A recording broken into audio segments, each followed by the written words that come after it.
20 years ago, President Bill Clinton launched a national campaign designed to encourage Americans to buy homes. Launched in 1995, it was called the National Home Ownership Strategy, and its primary goal was allowing America to achieve a, quote, all-time high level of home ownership within the next 6 years. Well, fast forward to today, and the faces of that very campaign are currently out of a home. John and Jim McKeats introduced President Clinton's housing strategy in June of 1995, and by 2004, their story ended in foreclosure. To talk about just what went wrong here, I'm joined now by Boom Bust's Aaron Aid. Aaron, this story, just from reading what I read, I mean, it's pretty incredible. Can you give us some context here? What exactly was Clinton's national home ownership strategy? You're right, Amir. It is pretty incredible, and also that the poster, children for this campaign ended up falling victim to what caused other people to lose their homes during the late 90s and early 2000s. But to start, the National Home Ownership Strategy, that was a 100-point plan with the stated goal of having Washington work with the private sector to loosen lending standards and make it easier for middle-class Americans to purchase homes. Now, the McKeats family that you mentioned before, they were literally the face of this plan, this national home ownership plan, and they even introduced Clinton at a 1995 speech unveiling this strategy. But apparently their mortgage broker, that was the person who first was contacted by the Federal Housing Administration when the White House was rolling out this campaign, and that's how they ended up introducing Clinton. And at the time, the McKeats, they purchased their home, and at that time, the home ownership rates in America, it was around 64%, give or take.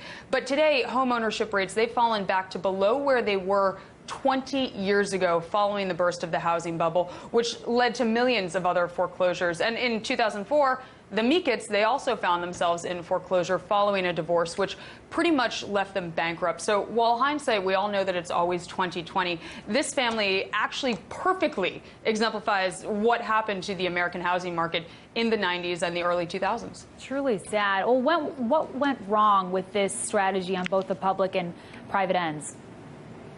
So there is substantial evidence that the housing bust, it stemmed more from speculative purchases driving up the cost of homes, basically home prices, than from home ownership in and of itself. That wasn't necessarily the bad thing, but it was the speculation that was. So if you look at this chart, I believe that we can pull it up on screen. It's from the Commerce Department, and you can see that home prices peaked in 2006, 2 years after home ownership rates stopped rising. Now, that downturn was already exacerbated by the hundreds of billions of dollars that homeowners pulled out of their homes in the form of home equity loans and cash-out refinancing. And this ultimately left millions of homeowners at risk of foreclosure, even if they bought their homes well before the bubble was at its peak.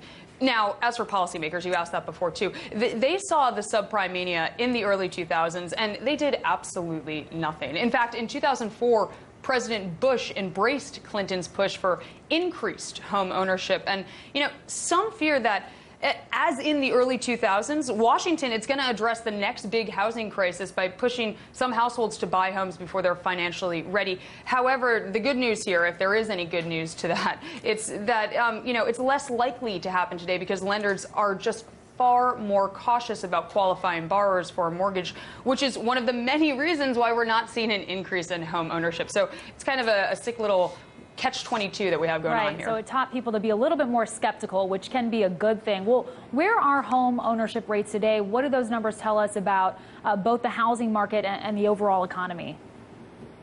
Well, in 2015, home ownership rates, they hit their lowest level since 1989, so that's substantial. And according to figures from the Commerce Department, published less than 4 weeks ago, the seasonally adjusted home ownership rate declined 63.8% in the first quarter of 2015, and that's compared with 65% in the first quarter of 2014. And home ownership rates, they've fallen steadily since 2005, and they peaked at 69.2% back in 2005, and obviously that was a result of Clinton's, then Bush's decade-long campaign to expand home ownership. But economists say that it will likely be a very long time before home ownership rates improve significantly.